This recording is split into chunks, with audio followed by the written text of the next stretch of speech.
Assalamu alaikum wa rahmatullahi wa barakatuh. How are you all doing, sisters? My name is Raheemat Rafiu, and today I'll be talking about an article I saw on a blog called hyena.com. This blog has a lot of things on the Muslim lifestyle, art, parenting, Islamic occasions, and a lot more.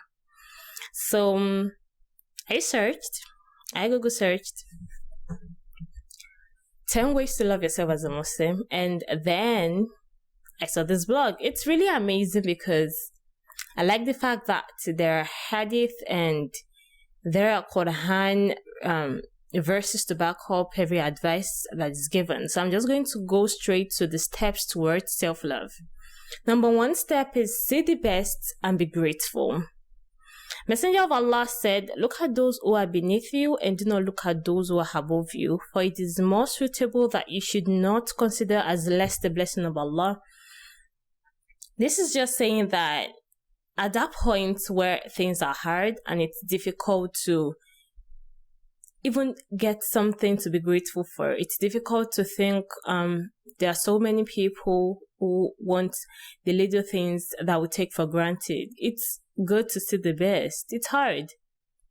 But I found out that no matter how crazy a situation is, sometimes it takes a little more time to be able to think, what is the best thing that I can bring out of this situation? But inshallah, if you look, you will find. See the best and be grateful to Allah. Number two, pray and stick to the sunnah. The sunnah of the Prophet that has been talked about is patience and prayer. There are so many times the Prophet has experienced different things that are burdensome, different things that have made his heart shake. But how did he persevere during those situations? Prayer and patience. And sometimes people mistake sabr for, even if you can change something, don't change it and just have sabr. For instance, if my car runs into a ditch and I can do something to change it, I will. I would not say, oh, have sabr and just stay there and do nothing. So sabr does not mean just stay there and do nothing. Sabr means do whatever you can and then trust Allah and just let time pass. And inshallah things will get better. The third thing is know yourself and the world more. Subhanallah, this means know what you can take. Know your strength, know your weaknesses. Know what you can take and know the world more. If you know the world around you, if you know people are still going to judge you whether you do something positive or negative, it's just better to do what makes you happy and what makes Allah happy, and just don't want to make the world happy at the expense of your own happiness. So know yourself and know the world more. Number four, stand up for what's right and safeguard your heart. It's easy to say, oh, silence is the best thing you can do when you're going through tribulations and trials. But sometimes silence is not the best answer. Sometimes your silence will cost you your freedom. Sometimes your silence will cost you your peace. Sometimes silence will cost you your happiness. So I quickly want to narrate this hadith that was narrated by Ibn Majah. Aisha said, "I did not know until Zainab burst in on me without permission and she was hungry. Then she said, O Messenger of Allah, is it enough for you that the young daughter of Abu Bakr waves her hands in front of you?" Then she turned to me, but I ignored her until the Prophet said, "You should say something to defend yourself."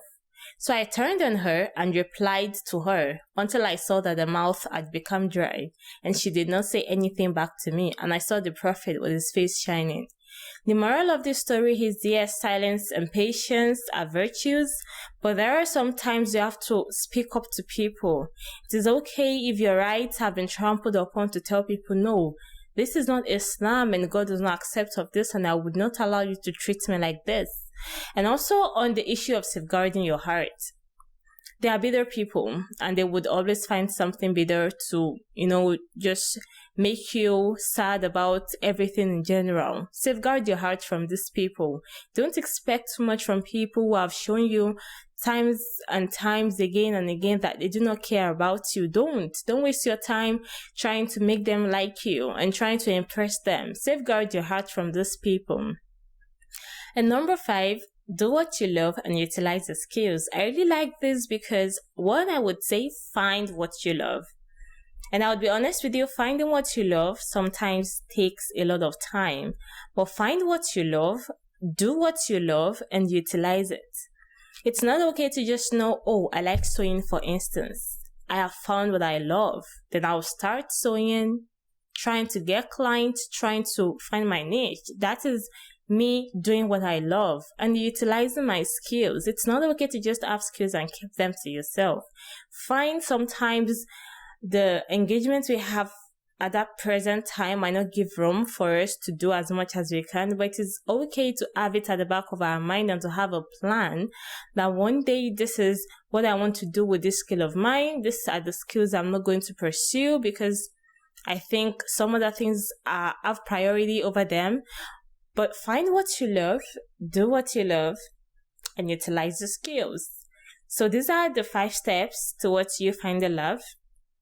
I mean self-love as a Muslim woman. And in my next video, I'll be talking about the next 5 steps. Assalamu alaikum wa rahmatullahi wa barakatuh.